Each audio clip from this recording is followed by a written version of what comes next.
Welcome back to the Banner and Boneheads. Have you ever had a moment where you was doing something and you thought, man, I have screwed up? I know I've had those moments, and I've got a couple stories here from people that did just that, and I'm going to read it to these guys today. You too. So they've never heard these stories, but they're pretty hilarious. Are they? Yeah.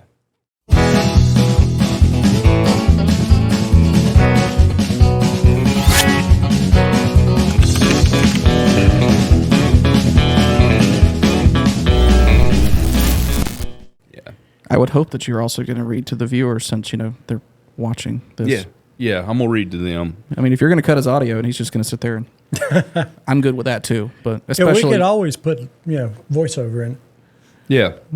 This one... We could always just cut his audio and just have him talking and it'd just be fart sounds.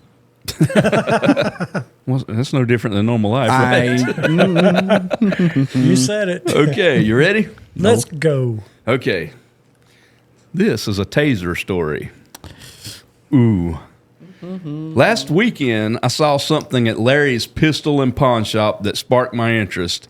The occasion was our 15th anniversary, and I was looking for a little something extra for my wife, Julie. What I came across was a 100,000-volt pocket purse-sized taser. The effects of the taser were supposed to be short-lived with no long-term adverse effect or on your assailant, allowing her adequate time to retreat safely or retreat to safety. Okay. Way too cool. Long story short, I bought the device and brought it home. I loaded 2 AAA batteries in the darn thing and pushed the button. Nothing. I was disappointed. I learned, however, that if I pushed the button and pressed it against a metal surface at the same time, I get the blue arc of electricity darting back and forth between the prongs. I need to interrupt you. Yeah. Have you heard this, David? I have. So if you're going to go for a reaction, go for yours. Unfortunately, I have yet to explain to Julie what the burn spot is on the face of her microwave. Okay, so I was home alone with this new toy, thinking to myself that it couldn't be all that bad with only 2 AAA batteries, right? There I sat in my recliner, my cat Gracie, looking on intently, trusting little soul, while I was reading the directions and thinking that I really needed to try this thing out on a flesh and blood moving target. I must admit, I thought about zapping Gracie for a fraction of a second and then thought better of it. She's such a sweet cat. But if I was going to give this thing to my wife to protect herself against a mugger, I did want some assurance that it would work as advertised. Okay, so I sat there in a pair of shorts and a tank top with my reading glasses perched delicately on the bridge of my nose, directions in one hand and taser in the other. Directions. The directions said that a 1-second burst would shock and disorient your assailant. A 2-second burst was supposed to cause muscle spasms and a major loss of bodily control. A 3-second burst would purportedly make your assailant flop on the ground like a fish out of water. Any burst longer than 3 seconds would be wasting the batteries. All the while, I'm looking at this little device measuring 5 inches long, less than 3/4 of an inch in circumference. Pretty cute, really, and loaded with 2 itsy-bitsy AAA batteries, thinking to myself, no way possible. What happened next is almost beyond description, but I'll do my best.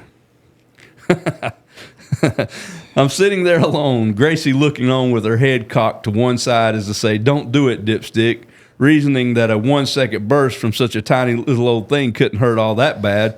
I decided to give myself a 1-second burst just for the heck of it. I touched the prongs to my naked thigh, pushed the button, and holy mother of God, weapons of mass destruction. I'm pretty sure Jesse Ventura ran in through the side door, picked me up in the recliner, then body slammed us both on the carpet over and over again. I vaguely recall waking up on my side in the fetal position with tears in my eyes, body soaking wet, both nipples on fire, testicles nowhere to be found, with my left arm tucked under my body in the oddest position and tingling in my legs. The cat was making meowing sounds I had never heard before, clinging to a picture frame, hanging above the fireplace, obviously an attempt to avoid getting slammed by my body flopping all over the living room. This says, note, if you ever feel compelled to mug yourself with a taser, one note of caution, there is no such thing as a 1 second burst when you zap yourself. You will not let go of that thing until it is dislodged from your hand by a violent thrashing on the floor. This is true. A 3 second burst would be considered conservative. A minute or so later, I can be sure as time was a relative thing at that point, I collected my wits, what little I had left, sat up, and surveyed the landscape. My bent reading glasses were on the mantle of the fireplace. The recliner was upside down and about 8 feet or so from where it originally was.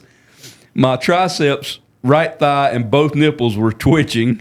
My face felt like it had been shot up with Novocaine, and my bottom lip weighed 88 pounds. I had no control over the drooling. Apparently, I pooped on myself, but was too numb to know for sure, and my sense of smell was gone. I saw a faint smoke cloud above my head, which I believe came from my hair. I'm still looking for my testicles, and I'm offering a significant reward for their safe return.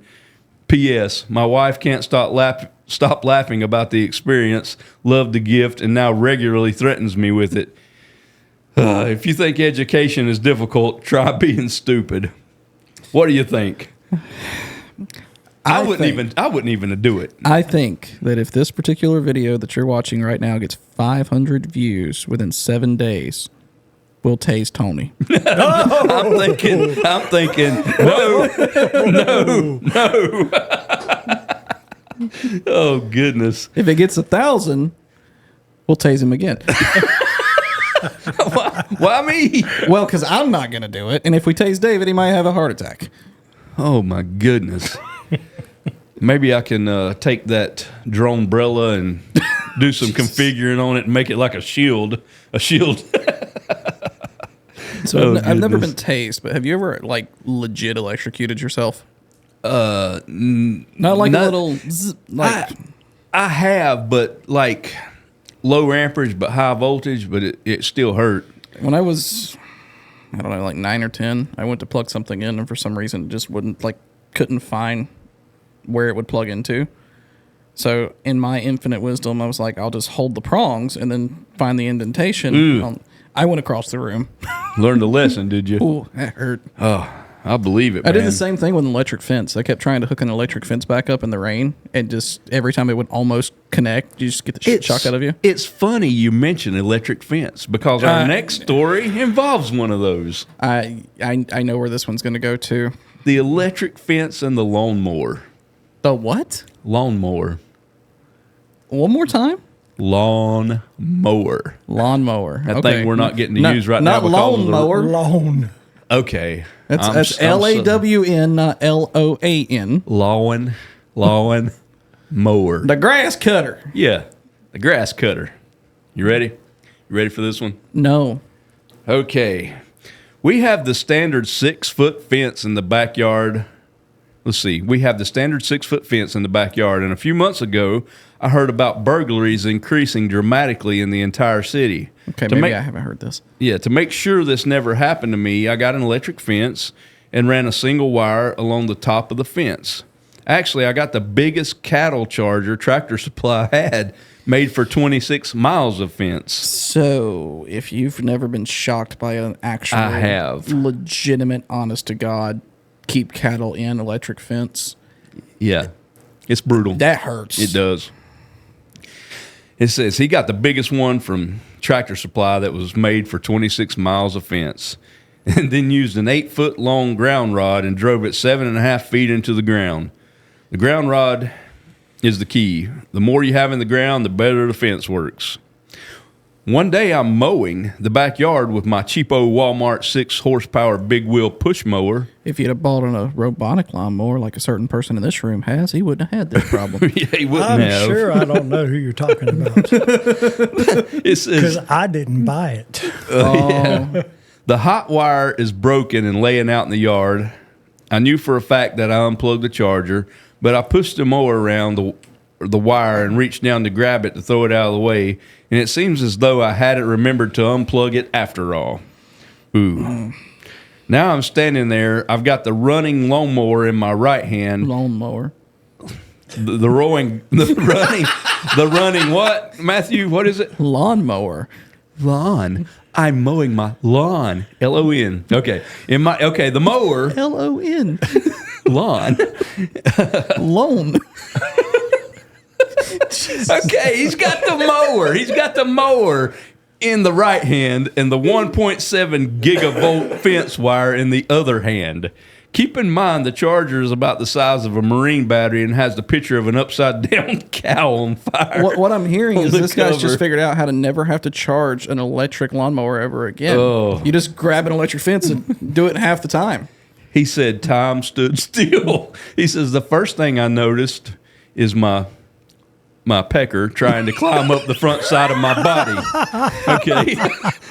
My ears curled downward, and I could feel the mower ignition firing in the backside of my brain.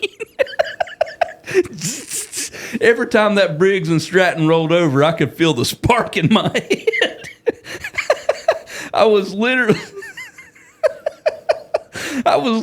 at one with the engine. It seems as though the fence charger and the piece of crap mower, I cleaned that up, were fighting over who would control my electrical impulses.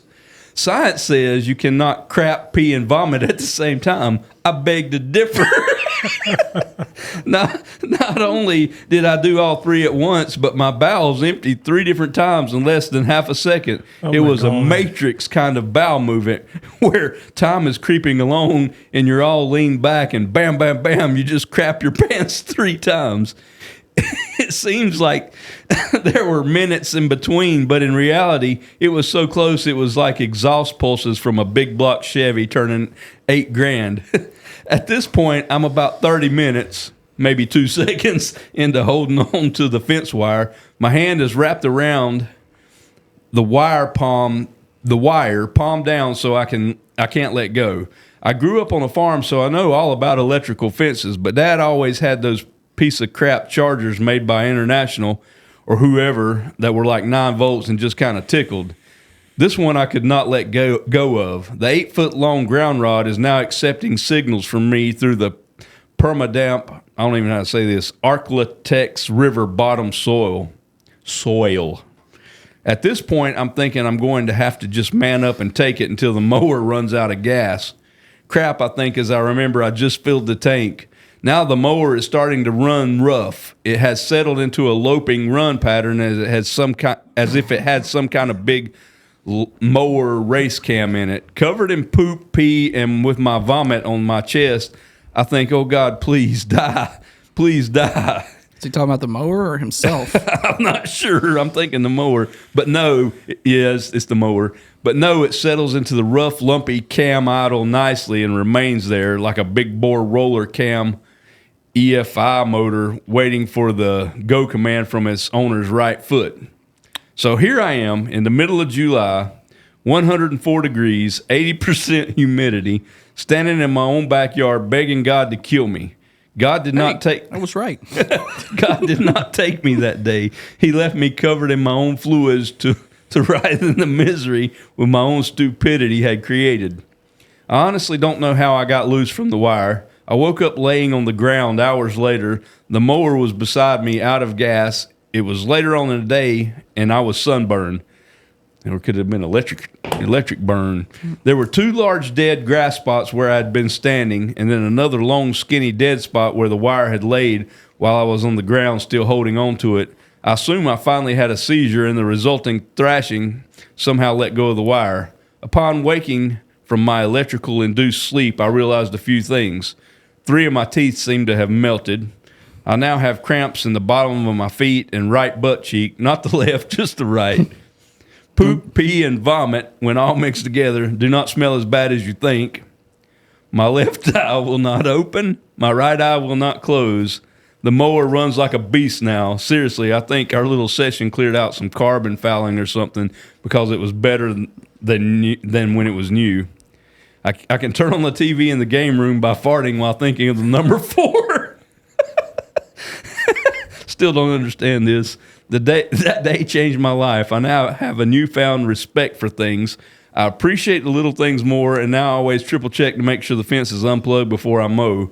The good news is that if a burglar tries to come over the fence, I can clearly visualize what my security system will do to him, and that gives me a warm and fuzzy feeling all over, which also reminds me to triple check before I mow. What do you think? I don't. Here's what I think. That's 5 minutes of my life I'm never going to get back. That's what I'm thinking. I mean, think about it, man. You got a taser, and you got the electric fence. What do you think would be worse? Probably the electric fence. You don't think? So I'm going to be the Debbie Downer. Here's the problem with all that. An electric fence is not a steady, like, just consistent shock. It's like a click. You pop, pop, pop, pop. Yeah. So you wouldn't, if you stood there and got electrocuted for hours, you'd be dead.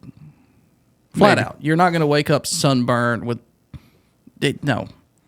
But what today's recording session has taught me thus far is, David, if you remember a long time ago, I told you that I didn't believe that you could ever write a song that didn't involve a pickup truck. Yes. I don't believe he can ever tell a story that doesn't involve crapping yourself. I don't think it's possible. See, if they would have had the pre-stained underwear, Stop they it. would have had Stop nothing it. to worry about. No.